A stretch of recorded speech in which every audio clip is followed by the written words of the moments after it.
Pada kesempatan kali ini, ya izinkan saya untuk mempresentasikan atau berbagi ide atau gagasan kepada teman-teman terkait dengan Muslim dan kafir dalam Al-Quran. Temanya agak serius banget ya, kayak nggak ada santai-santainya aja gitu kan. Tetapi saya angkat karena tema ini begitu penting untuk kita bicarakan di era milenial kali ini, di mana tema tentang masalah Muslim dan kafir itu memang itu adalah tema klasik gitu ya, tema klasik di mana Islam itu sebenarnya kan sudah dikenal sejak sebelum Nabi Muhammad SAW. Itu memang tema-tema klasik itu, tapi itu masih tetap ngetrend di era-era milenial kali ini. Begitu pula tentang masalah kafir itu sudah ada sejak masa Nabi Muhammad, sudah ada, terbukti dengan ayat-ayat Al-Quran yang banyak bertebaran dan juga sering kita baca.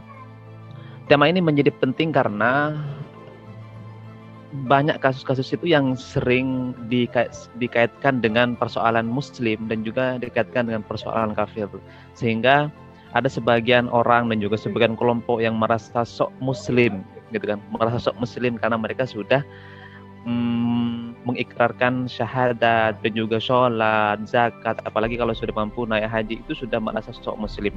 Tetapi itu masih belum mencerminkan Islam itu tersendiri. Nah, itu yang masih menjadi pertanyaan. Dan juga banyak orang itu karena saking merasa dia itu sudah paling Muslim, sudah Islamnya sudah kafah itu, dia dengan getolnya itu mengkafirkan atau menuding orang yang lain itu adalah kafir, yang tidak sepemahaman atau tidak sekeyakinan dengan mereka. Nah, ini penting untuk kita kupas atau kita bedah apa sebenarnya kafir, apa sebenarnya Muslim itu tersendiri. Oke, sebelum melangkah kepada pembahasan masalah kafir dan Muslim secara mendalam, saya akan tunjukkan kepada teman-teman itu kelompok-kelompok yang getol atau gemar mengkafirkan orang lain. Nah, ini ya, saya tunjukkan dulu.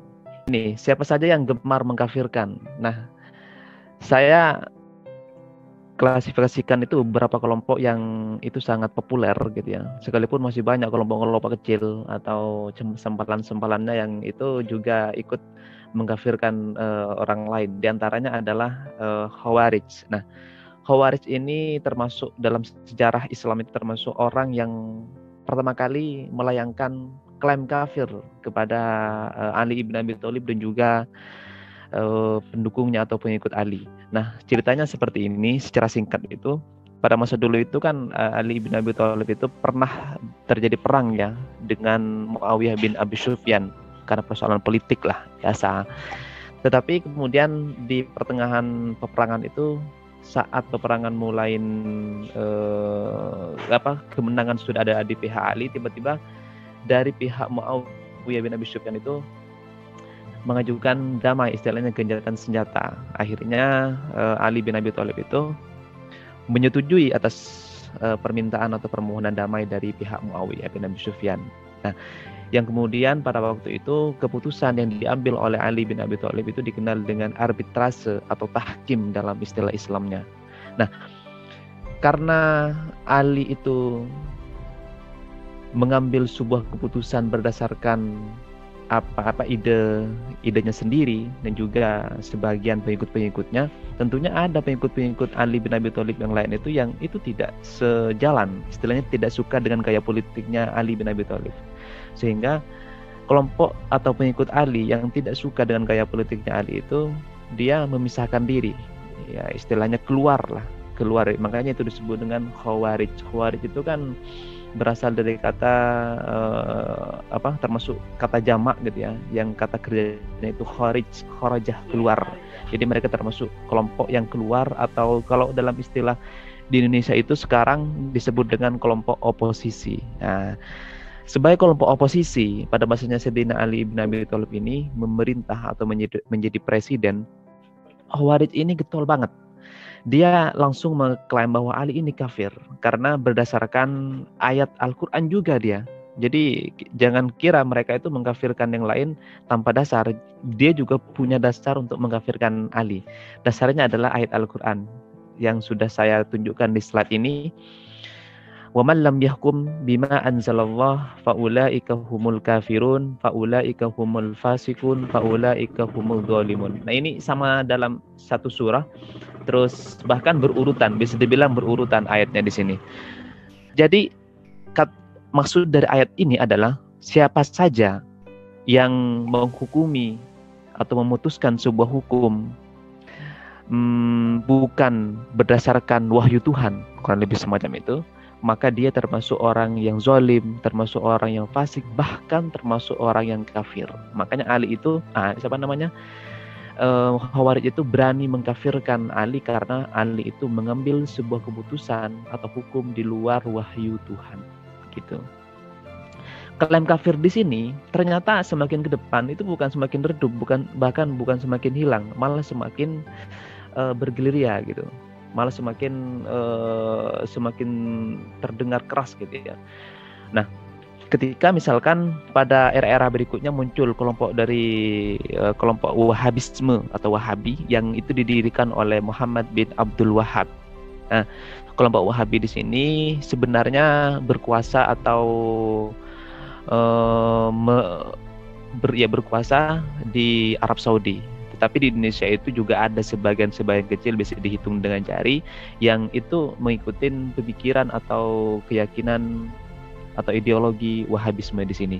Makanya kemudian Profesor Said Akil Siraj itu Ketua Umum PBNU, dia mengatakan bahwa Wahabi di sini memang bukan sebagai teroris, tetapi dia itu adalah kelompok yang bisa mengantarkan orang lain atau pengikutnya untuk menjadi teroris. Nah, gitu.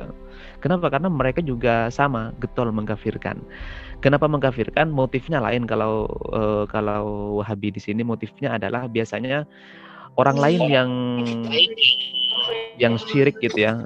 Misalkan dia itu berziarah kepada kuburan, itu diklaim syirik atau kafir oleh Wahabi. Kenapa? Karena mereka itu memohon atau minta pertolongan kepada selain Allah Subhanahu wa taala. Nah, ini. Terus kemudian ISIS, ini juga gemar mengkafirkan, tapi motifnya lain, bukan persoalan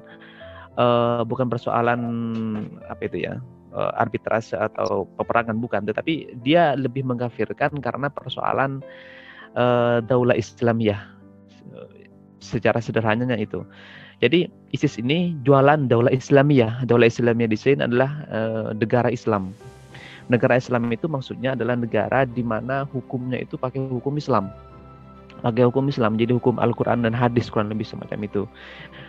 Maka kemudian negara yang tidak menggunakan dua pijakan tersebut itu, dua pijakan tersebut itu, Al-Quran dan hadis, maka itu disebut dengan negara kafir.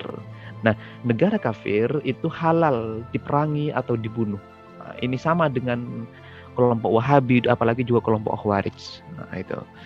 Kemudian lagi muncul kelompok yang sering mengkafirkan juga karena motif daulah Islami atau negara Islam adalah HT atau Hizbut Tahrir, yang kemudian di Indonesia itu juga ada sebagian kecil yang mengembangkan atau mengajarkan ideologi HTI di sini yang didirikan oleh Taqiyuddin An-Nabhani yang kemudian di Indonesia disebut dengan HTI, Hizbut Tahrir Indonesia, yang kemarin itu kalau nggak salah sudah beberapa tahun yang lalu sudah dibubarkan oleh pemerintah karena kelompok atau organisasi ini sangat berbahaya atas keberlangsungan NKRI atau Negara Kesatuan Republik Indonesia.